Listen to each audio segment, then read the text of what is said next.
police. And I always said it, I'm 50-50 with police. And any child that I have, I would tell them, you are never supposed to run from the police. Back in the days, we used to teach our kids about cops and robbers and about cowboys and Indians. The police have put themselves in a position where even a young child could think that they may be harmful to them. A cop is supposed to be a peacemaker. Whatever happened to the days of Officer Friendly? They were supposed to be peace officers, period. To this day, That's officers. That's their duty. That's their duty to keep order, law and order in communities. And so how did they allow to get away from that? Because they've been killing our kids innocently and been getting away with it. That's why. And the reason for that is because our children, and I'm not going to take this away from us, are out here acting like damn hooligans against each other, and it gives these people not the right, but it gives them all right to act the way they have been acting. Right.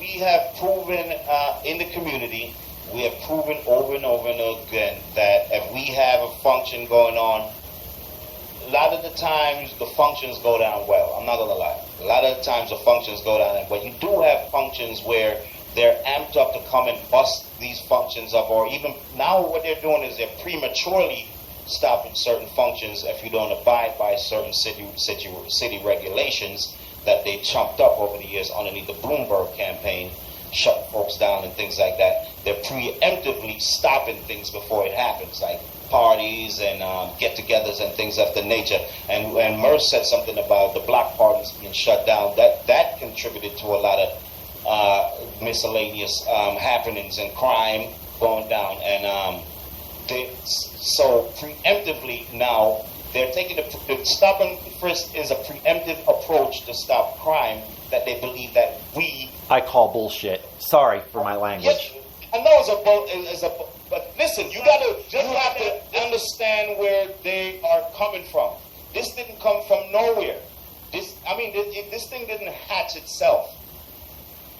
I'm sorry, excuse me.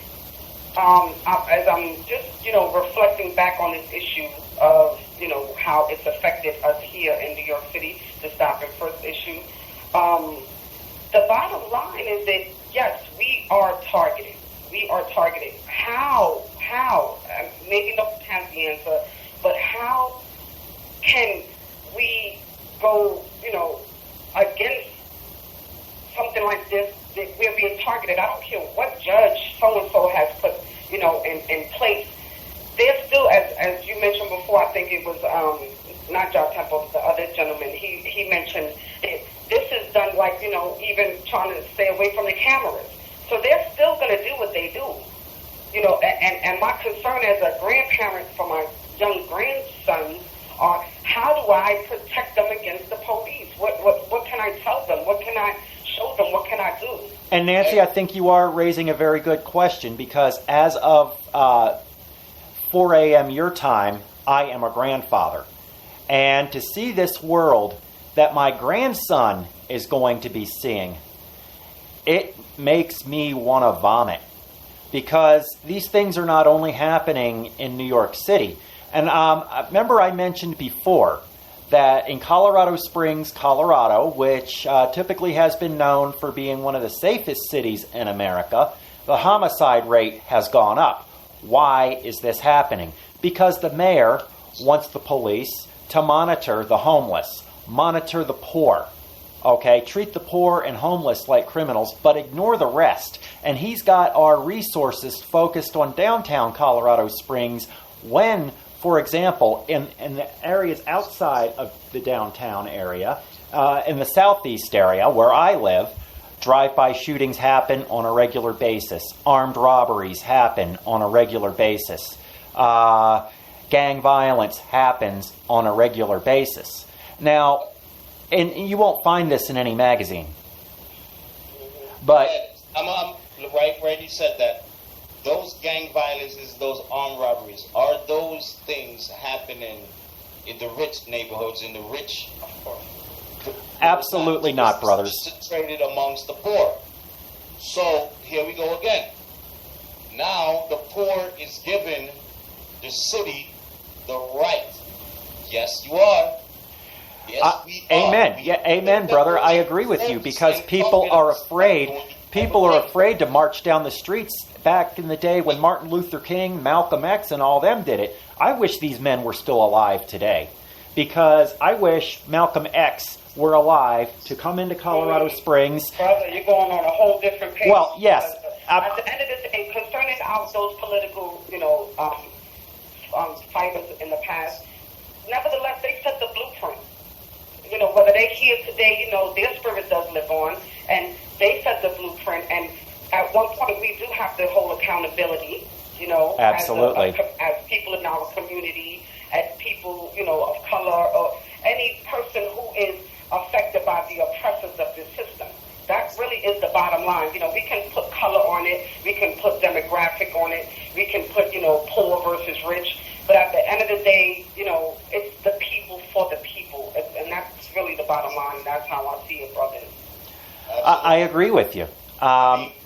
Personal responsibility has to play a role in it. Just like you said, if the community is not aware of what's going on, then you have outside entities that's going to come in and target us and say, you know what, we're going to save you from yourselves. And that's what we see happening over here in New York City. Yes, it's a brutal mandate, and now they're trying to rid the city of it because it's targeting only certain sections of the city, when this is a very vast city. And it's disgusting to have to suffer these things out. It's people, when you told that story about your grandson asking, already that young tender age, should not have fear in his heart. Absolutely not. He has a concern. And it is a very valid concern. Family time, right? So the family time that we should be enjoying is what's running through the mind of a 5-year-old when he sees the police. Not that they're there to, protect them maybe from a shark or something, as a 5-year-old imaginary kid will probably be thinking. But, no, we are actually having a conversation based on, his fear already of the police at 5 years old. Yeah, and that message right there, what you said just now is so powerful, because you think about you and your grandchildren and the amount of grandchildren that reached across the city. Well, here's an idea for you, because this is what Pressure Point does. It sparks, thoughts and ideas, and here's an idea that I would like to share. As parents, and anyone who has the youth, in mind and their safety, we should really get together and, at one point PAL was trying to do one thing, but my thing is flipping it back to them. Actually having them held accountable. And I remember another situation with my oldest son with his 6-year-old son, another grandson of mine. They actually were at the police station, and my son was just along with the grandson, and the grandson was asking questions to the police. And the police, my thing is, let's put it where these children are asking them, hold them accountable. Y'all need to look at how these children are looking at you today. Can you really look at these children's innocent eyes and faces and tell me, what can you, Miss Police Officer, tell these children your responsibility to them is? Well, that's a very good question. When in some parts in America, the freaking police is putting handcuffs on little kids. It's sickening. Let me just touch on this. I think right now, at this point in time, if you ask a child in anywhere from the 5th grade and down, what would they like to be when they become older? A police has been taken out of that list. That equation, yes. For the kids in my neighborhood, I could say. I can believe it. I'd rather be a rapper, football player, basketball. I mean, it's a stereotype. But, I mean, at the end of the day, remember, it was always lawyer, doctor, police, something of that nature. The cop has been taken out of it because of the turmoil that the media has advocated onto the public. just as far as the way the police has been going on, the people in the nation has been raising the tension about the behavior of the police over the years. We continue to see it on and on. But the thing is this, like I tell a lot of people this story. You know, I'm outside and I'm standing, and one of my cousins was down here from another state, and he had what they call he had a Swiss knife on him. You know, like the one you can put on your Swiss belt. Army knife, yeah. For camping use and stuff. Whatever. It has a nail clipper. It has numerous amount of different things that you may need. Right. He may need any one of them. Well, the catch to it is that he was doing something wrong for the police to even bother him. Let's just say that. I always put that out there because people need to reflect on when they're wrong too. He was pissing in public, all right? He wasn't supposed to be pissing in public, but anyway, he was pissing in public. The police approached him, and he was searched. They found the Swiss Army knife, and then he was arrested. Because after 9/11, they said that you can't, they call it, what they call it, Temple, something knife, gravity knife or something like that. In New York City, the possession of any type of instrument that could cause harm can get you put into jail. They don't give a how you got it. Right. So the thing is this, though. I asked the cop why he was getting arrested. He was wrong. He pissed in the street. He got arrested for having a knife. They had probable cause. You want to know something that I just want to add this, and it's going to be quick. In Colorado, if you get caught pissing in public, even behind a dumpster, you can be tagged as a sex offender. Yeah, because that's indecent exposure. But no. That is not indecent exposure. That was me relieving myself because I can't go on myself. Well, you're supposed to use the restroom. Back to the story. I asked the cop.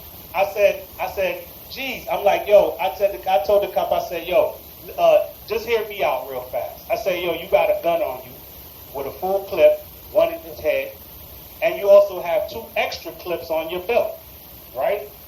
I said, why do you have all of that on you? He said, well, for protection. I said, protection from what? He said, I patrol the streets over here.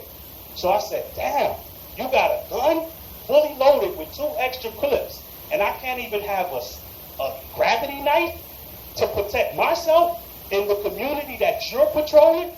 If it's that bad that you need that much firepower, why shouldn't I be able to have at least a damn knife?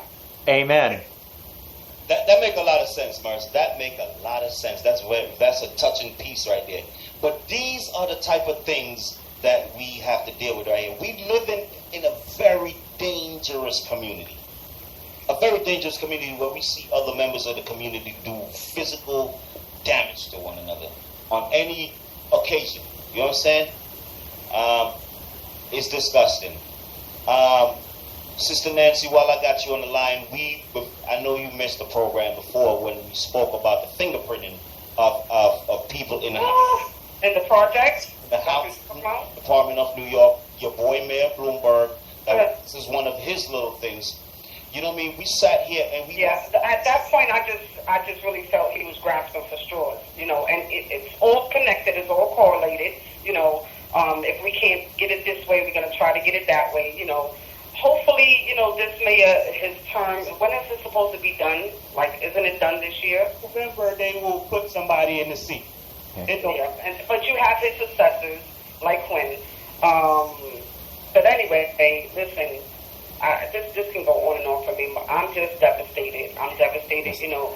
And you know, I hear people saying I'm leaving New York. You know, that's a conversation that I constantly hear among Sister, my associates. Caller, you're live on Pressure Point Radio.